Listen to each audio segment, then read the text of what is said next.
Welcome back to the Julia Cunningham Show here on Radio Andy. My God, we have quite a figure in our studios today.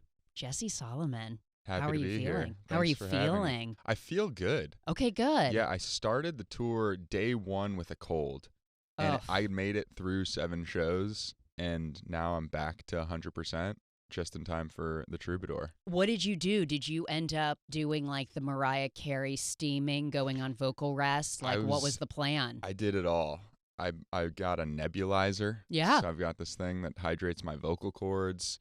I steam in the shower, drinking tea with honey.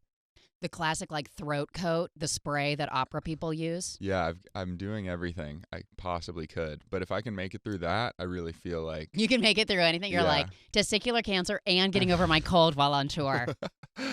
Yeah, exactly. Those are the 2 levels. Honestly, this is the hardest thing I've ever been through. Wow, that says a lot. Yeah.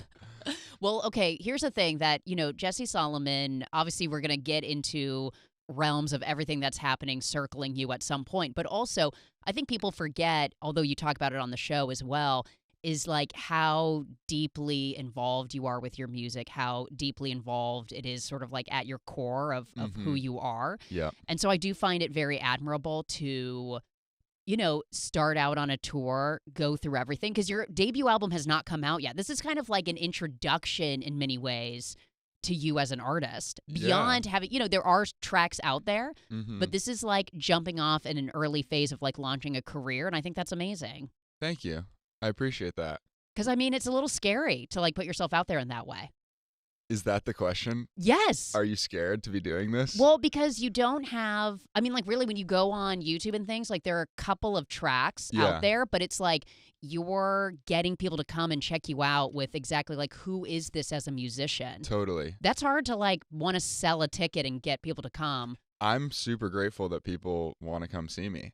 I have been singing my whole life. I went to University of Miami, Frost School of Music, was a vocal jazz major, and then switched into the music business program, sang every day of college, and kind of got a little further away from music as I tried to develop a career, and I was just never fulfilled.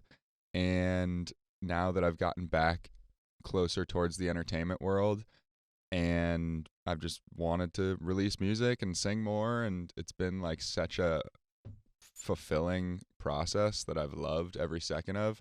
I have a lot of songs recorded. Well, that's what I was wondering. Like, is this like truly when you go and see you live, is this a sneak peek of the album, or are you still working that material out? Yeah, there's 10 originals. Okay. And I think I have like 5-ish songs on Spotify. But yeah, my next single is called Wildfire, and I'm really excited about that record. That's like a big pop anthem that I'll release, heading into the summer. I'm excited about that. So yeah, I think like there's a lot of music to come, and I'm getting better and better. I'm not trying to skip any steps. I wanted to do like good smaller rooms and like really get the experience of my first tour and like connecting with the fans in person. Is anything changing based on how you're feeling it out live? In what sense? Well, because I feel like a lot of times, what sounds good to you in a studio setting sounds completely different when you're actually performing it. Totally. I'm definitely still experimenting and finding my sound. Because I have like a crooner style voice. I like Harry Connick Jr. kind of vibe. But I'm into modern pop music also. Right. So just finding what I enjoy making, what I enjoy performing, what the fans seem to connect with, and just like really honing in on my sound has been a really fun process. Let's listen to Guess I'll Start, which is the newest single from Jesse Solomon. Let's listen. Everybody has got something. Jesse's dancing to his own music. I love it. What else would you expect? Well, we're going to listen for a minute, and I'm going to talk to you about it. Guess I'll start being me, doing things that make me happy like I think I'm supposed to be. Oh my God, Jesse was even singing along. That's what I wanted to talk about because, we have a lot of musicians come through. Yeah. And we always, play their music. And a lot of times they're like closing their eyes. They're like looking away. They won't look at me because there's like a weirdness to it. Jesse's so pumped. Yeah, I love that song. Wrote it myself.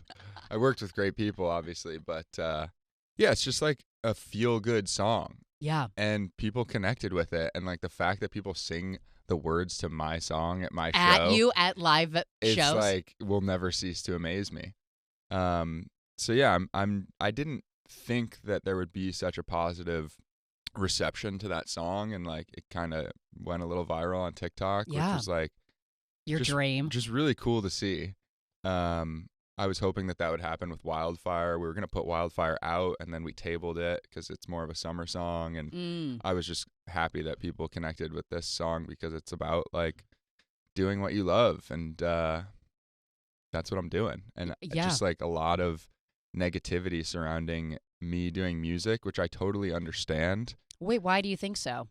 I think just as a casual viewer of the show, if you have no sense of like I take music seriously and I've been doing it my whole life, then you might just think it's like another reality TV guy trying to do music.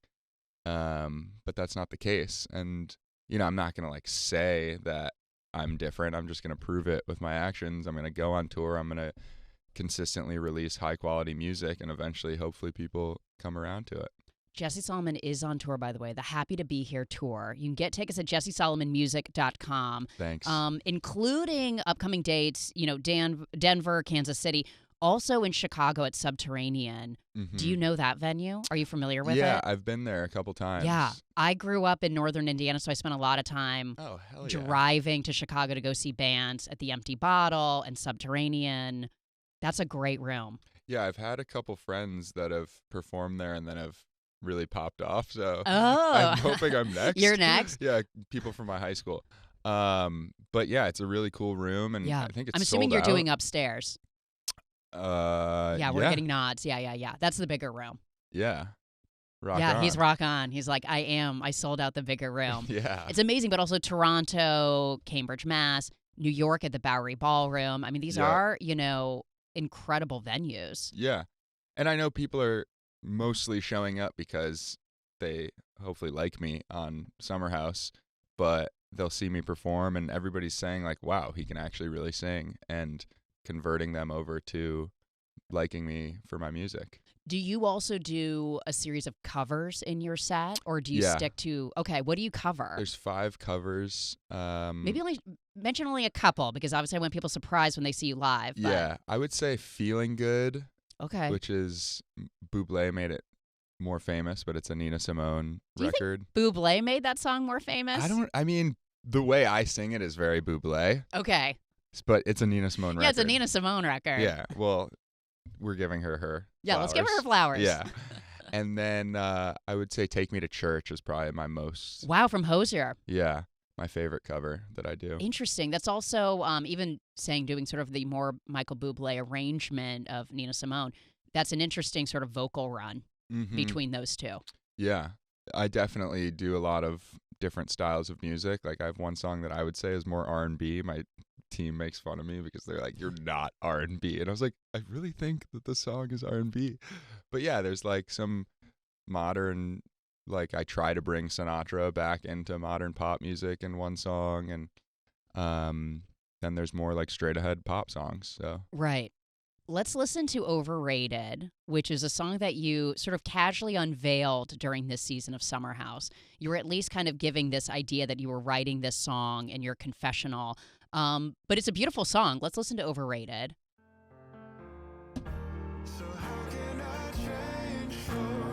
Saving my voice for tonight. He's lip singing. When I give my last name for you, and I know we could lose everything for nothing all at once, but this feels faded. Jesse. Being your friend's overrated. It's a banger. But you know, you sort of, whether jokingly or not, that it was like this unrequited love song to Sierra. Well, you're like, well, my friend who I think I want more from, you know, when it was confessional style within the show. I mean, were you just sort of playing that up as like, ha ha, or where did the song come from? I mean, I think the producer asked me, like, Is trying this to bait trying me. to force you to say Yeah, it is? she was like, "Does Sierra know the songs about her?" And I was like, "I didn't say that." So no, she doesn't know. But yeah, I think it's just about the idea of having feelings for somebody that maybe you're not supposed to, and I think we've all been there. Or I don't know, a lot of people have been there. And yeah, I'm not gonna like say who it's about. Well, no, of course not. Yeah. But I mean, look, I think it was really meaningful in one of the more recent episodes where you did talk about the fact that like you are focusing on working on yourself, but there is this aspect of feeling lonely, like walking through life without a partner. Totally. And, tell me about that a little bit. Yeah, I actually got so many messages about that, which was really heartwarming. I think you just naturally see all of your friends and relationships and your family, and everybody's happy, and like you want that, and that's a goal. And over the years, you always think that you're ready for that, but you don't know what you don't know. And as I've gotten older, I've grown and learned like, wow, 2 years ago when I thought I really wanted a girlfriend, I actually wasn't ready at all for that. Right. So I'm just trying to focus on my career, on myself. I do have a crush, which is huge Exciting. news in Jesse's world. So yeah, I'm like ready. I'm not looking for a girlfriend, but I'm open to it. Yeah. And you're like, are you pursuing this crush or is it just like one of those where you just enjoy having a crush right now? I think I'm going to pursue it, All right. but I'm trying to take things slow. Slow. Yeah. Yeah. My therapist said we're going to take things slow this time. Well, yeah. I mean, obviously there's editing and there's all these like larger layers involved, but watching you have to like see a relationship play out last summer must be the most gut-wrenching reality check for you as like someone trying to date also, Yeah. Are you talking about my Yes, former your summer relationships? house relationship. Yeah. Because it's like not everyone has that where you have to watch back. I mean, obviously it's probably, everyone has their version of what exactly happened there, but Totally. you have to watch that play out and then either live or learn from that moving forward in relationships. Yeah, it's like the best and worst part about being on reality TV is like you get to watch yourself and learn and grow from your mistakes, but you're also living out your private life publicly a year after it happened, pretty much. And like you have to go through it multiple times, like real life, confessionals, press, airs, more press. It's like this never-ending cycle of terribleness. Of terribleness, exactly. Which, I mean, you guys don't even film until July. So would you think like, oh, I could be, let's say this moves beautifully. Would you This be willing? crush. Yeah. Would you be willing to take that person into reality TV? Or do you think that you have been burned by the experience where it's like, I don't know if I would ever do that? No idea. It's just a crush right now. Yeah. We haven't talked about No. filming. But I just mean because you have to think about that as like life now. You know what I mean? Like, because if you started to get into a relationship, it is like, do I expose that person or do I not? I think our show comes across really genuine because it's based off of our real lives. We spend 48 hours in this house. Everybody's guard is down. Yeah, it's truly it's filmed. not like you show up and at 3:00 at a bar and you're like, we're filming a scene today. Like we're just in this house for the full weekend with your friends. So I feel like people really are themselves, and the show is based off of our real lives, and we're not curating our real lives to fit a show. Right. So yeah, if I was dating somebody, I would be open about it. Yeah. Well, we would want that from you, Yeah. Jesse. Yeah. Because I think we are all genuinely like, it would be nice to see you in a happy relationship. I agree. We have Jesse Solomon here, who is on his Happy to Be Here tour. You can go to jessesolomonmusic.com.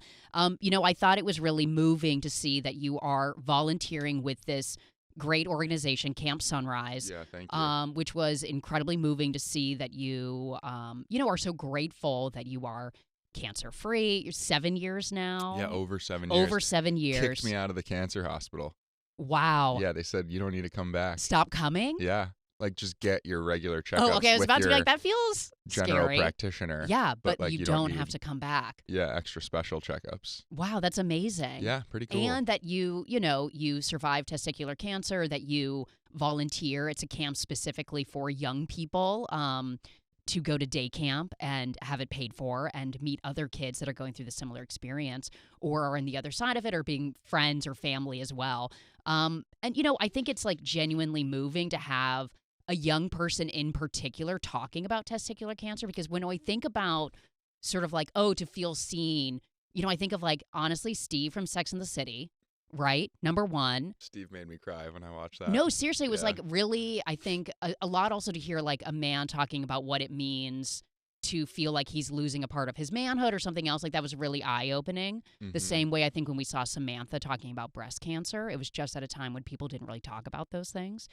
But then Tom Green, maybe, and kind of jokingly in Fight Club, but that was it. Yeah. And so it's nice to see like a young person talking about the experience. Thank you. I've always been really open about it, and I knew that whatever happened going on Summer House to my life, at least hopefully somebody would connect with my story. People would go get checked. But the outpour of like people that connected with my story emotionally and that they were ashamed of having cancer and because I was so open about it, felt like they could talk about it was really like something I didn't expect.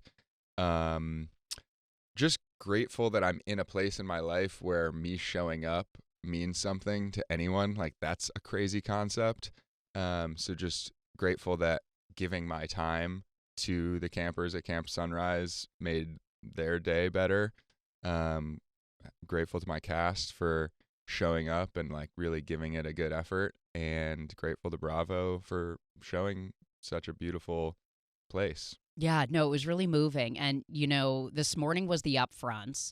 So there was, confirmation that's renewed. You guys will go back and film this summer. Oh. Did you not know that? Good news. Breaking news. You guys are back. I'm assuming you're back. I would assume too, but okay. Never. Never say never. It makes an ass out of you and me. Okay. Never assume. We know there was, all sorts of updates. They also sort of in light of the leaks that took place from the reunion, they had made an announcement saying, look, if you think that was anything, you have no idea what's coming with this reunion, and gave an exclusive first look of the reunion. Now, you lived it. I saw the clip of them revealing West's secret girlfriend. Yes. Yeah. Jessie. T. Yeah. Was there a question in there? No, I want you to respond to it. To West's secret girlfriend? Yeah. How were you feeling in that moment? You're not in that huddle. So were you sitting up on the stage just like, oh, God? Yeah, I mean, it's tough. Wes and I have been very close for a long time now, and I thought there was an understanding between them, and sounds like there wasn't. So, oh, God. Yeah, I mean, I just feel lied to, and he's apologized. So, just seeing what happens from here, honestly. It's just like, it's really a never-ending pile of shit. Yeah. Every day, I'm like, every day. This has got to be over now, right? No. And then Sierra's like, I think it just keeps unfolding. Yeah. Well, and there's a clip from Watch What Happens Live that keeps trending based on you and West were together on Watch What Happens Live when he revealed that he did hook up with someone in the high fives, which you seemed sort of like not taken aback by that in the moment. Yeah, I don't know. Taken aback by now. I don't know who he was talking about, and I don't know if this is true. Right. So. It keeps unfolding where maybe one day you won't have to question your friendship with this gentleman. Yeah, I'm just curious to see who's around this summer. God, do you feel like you'll be able to move forward in your friendship with him? Or is this sort of like we're going to see what happens? I don't know how guy friendships work in that way. Yeah, I'm kind of just taking it day by day. I do want to be a supportive friend just from like a mental health perspective.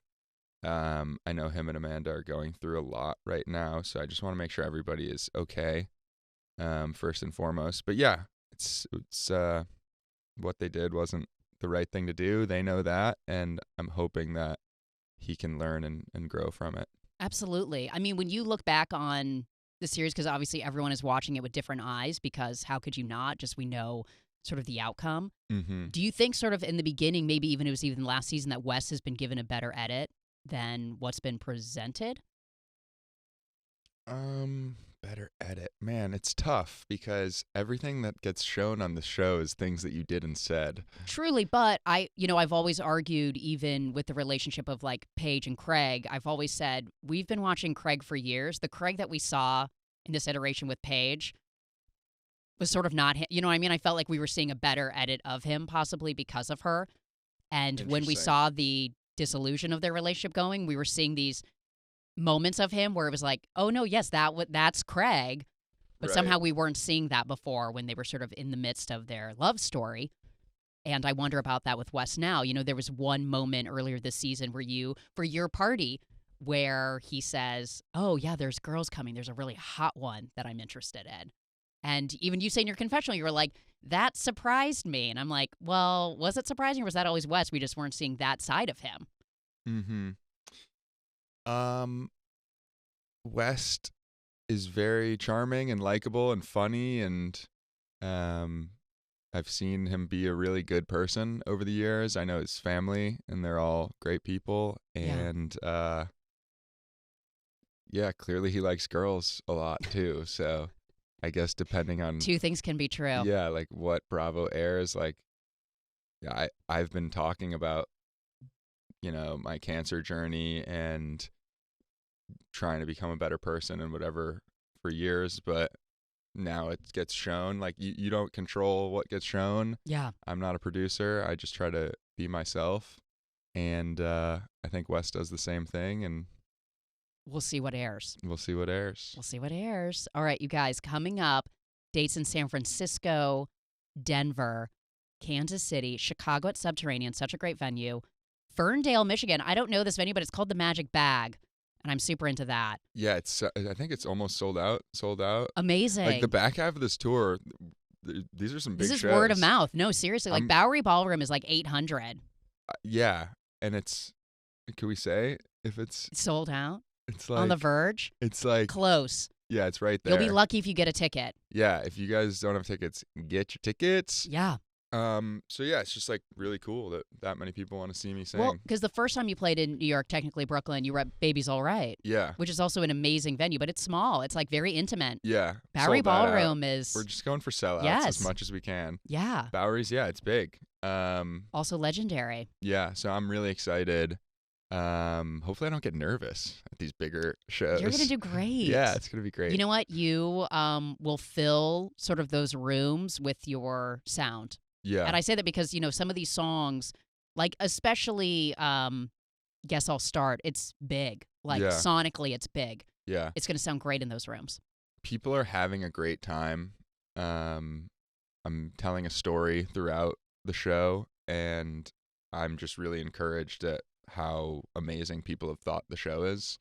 So yeah, I'm gonna keep giving it my all. We got 7 shows down. I think it's like 11 to go, 10 to go. We added a date in Atlantic City. Oh, nice. So I'm just a singing fool. All right, amazing. Jesse Solomon, congratulations. Thank you so much for having me. Go to jessesolomonmusic.com to get tickets if it's not sold out already. We're about to wrap it up in Bowery Ballroom on July 23rd, so still dates between now and then. Go look it up via his website. Come back when the album is out. Yeah, maybe we'll Visit record us. an album in the fall, Okay. but we're just releasing singles for now. Yeah, you do you. Thank you. Jesse Solomon, thank you for letting us grill you. Yeah. We'll be back in just a few minutes. You're listening to the Julia Cunningham Show here on Radio Andy.